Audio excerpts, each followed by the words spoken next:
My name is Tom, and I've been working as a night security guard at Walmart for over 5 years. I know this store like the back of my hand. Every corner, every camera. Over the years, I've seen all kinds of strange things, from pranksters to sophisticated shoplifters. The night shifts are usually quiet, but one of them made me look at my job in a completely different way.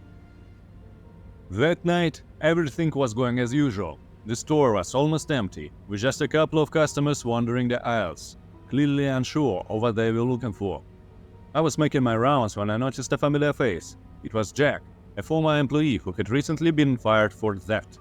Jack had worked for us for over a year and seemed like a regular guy. But a month ago, the management started suspecting that someone was stealing merchandise right off the shelves. After reviewing the security footage, it turned out to be Jack. When he was fired, he caused a scene, yelling that he had framed him, that it was all unfair, but the evidence was against him. Now, he was standing at the entrance, peering into the store as if looking for something. I decided to go and talk to him to find out what he wanted. As I approached the entrance, Jack quickly left without saying a word. I figured it was none of my business and went back to my rounds. All night, I had this strange feeling that I was being watched. I checked the camera several times, and each time I thought I caught a glimpse of Jack, but he will disappear before I could get a good look. At 4 a.m., I decided to check all the exits and entrances one more time. Nothing. Everything was quiet, as usual. When my shift was over, I went to the security room and turned on the TV to catch the news before leaving. That's when I heard a name that sent a chill down my spine. Jack Bailey. The news anchor was reporting that a woman's body had been found in one of the suburbs that night, killed with a knife by a man who had recently been fired from the local Walmart for theft. The camera showed his photo. It was our Jack. The anchor mentioned that Jack had disappeared, and the police were searching for him as the prime suspect. I sat in the security room trying to process what I had heard. Everything fell into place. His strange behavior, his appearance in the store that night. He clearly had something planned. I remembered how he accused everyone of his firing, the way he had glared at all of us. Maybe he was planning to come back and get his revenge? I immediately called my manager and told him that Jack had been in the store that night. He ordered me to call the police and stay put. Within minutes, the police arrived, and I showed them the security footage. They studied the footage carefully and asked for a copy of the recording. One of the detectives said that Jack was very dangerous and that I should be careful. The police left, and I was alone.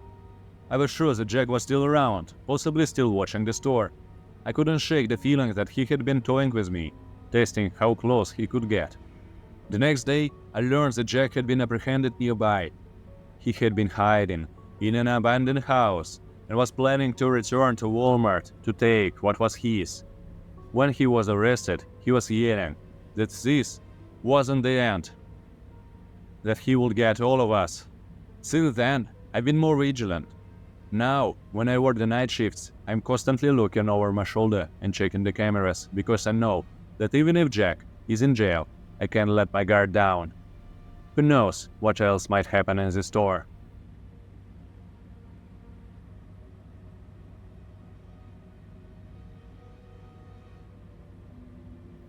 I've been working at Walmart for over a year now.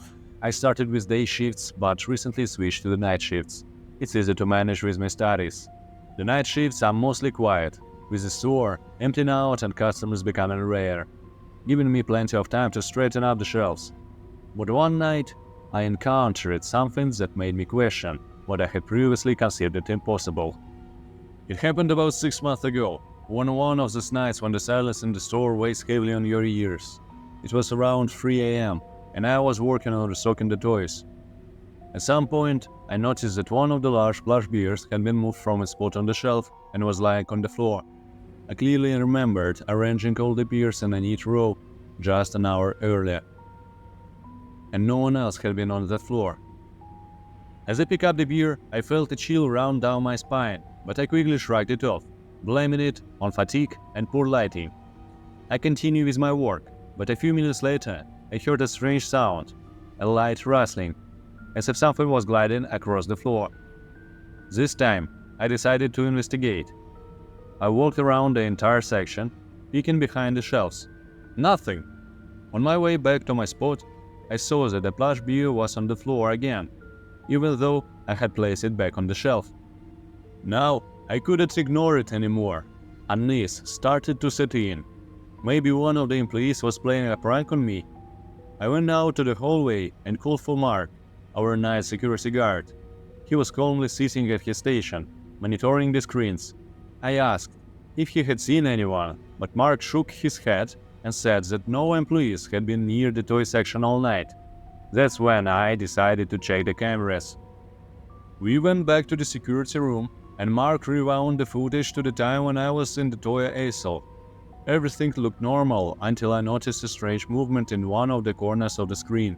The plush bear standing on the shelf suddenly started to slowly slide off, then fell to the floor, all in a matter of seconds, with no visible person in the frame, just on its own. Mark and I exchanged a look, and I felt the blood freeze in my veins. The next moment, we saw on the screen that I pick up the beer and put it back, then leave the aisle. But as soon as I am out of frame, the beer falls off the shelf again, as if pushed by an invisible hand. Mark tried to come up with a logical explanation. Maybe it's the vibration from the air conditioning, or the shelves aren't secured properly. We went to the aisle and checked the shelf. Everything was fine, nothing was loose. At that moment, I heard a faint chuckle behind me. I turned around, but there was no one there, just the beer, lying on the floor. The next morning, I told the manager about it. He brushed it off, saying that we must be imagining things, and that nothing like that has ever happened in all the years he's been here. But since that night, I always feel tense working in that section.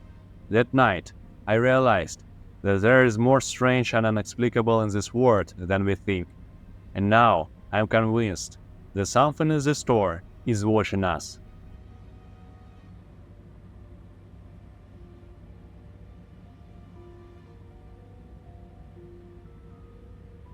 My name is Jane, and I've been working at Walmart for several years. I started as a cashier, but recently I was moved to the night shifts. The management liked how I handled organization and keeping things in order. The night shifts had always been quiet and peaceful. Usually, we barely had any customers, and I loved the time.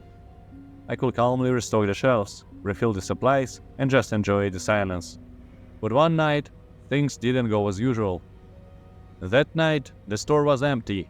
It was nearing 2 a.m., and I was restocking the home appliances section when I noticed a man who had been wandering the store for about an hour. At first glance, there was nothing unusual, but he wasn't buying anything. He wasn't approaching the registers. He was just walking around, looking around. This seemed strange. We rarely have anyone at this hour.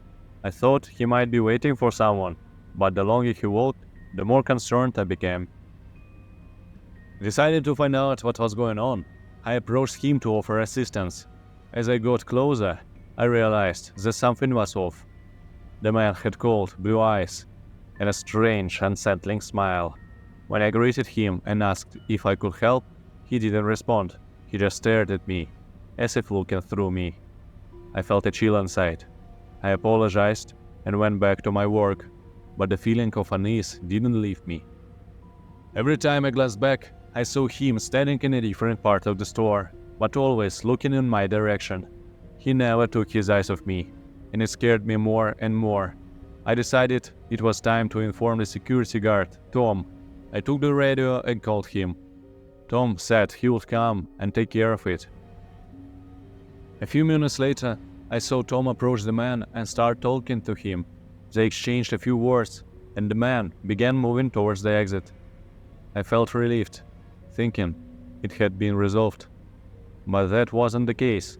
About half an hour later, Tom returned to me. I could tell he was tense. "He is still there," Tom said. "Just standing in the entrance, looking at the store." I suggested we go to the security room and check the cameras to see what he was doing.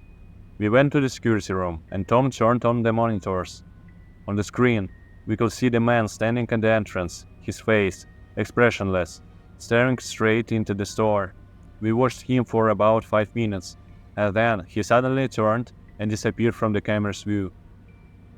Tom decided to go out and check where he had gone. He told me to stay in the security room and keep an eye on the cameras. I watched as Tom went out the door and looked around. The man was nowhere to be seen. Suddenly, I noticed a flickering light in one of the corners of the store. Fear gripped me. I switched the cameras to that corner and saw him. The man was inside, though no one had seen him enter. He was standing in the bearish aisle, looking directly at the camera. I tried to call Tom on the radio, but all I heard was static. Suddenly, the man on the screen started moving towards the security room. I realized he was coming for me. I grabbed a shelving unit and barricaded the door.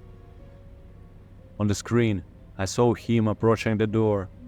Step by step, he stopped right in front of it, and I heard slow, heavy knocks. I held my breath, afraid to move. The seconds felt like hours. Then, everything went silent. I dared to look at the cameras again. The man had disappeared. Tom returned a few minutes later, but we couldn't find him anywhere. I still don't know who he was or how he got into the store. But since that night, I always work on edge, knowing that he could come back at any moment.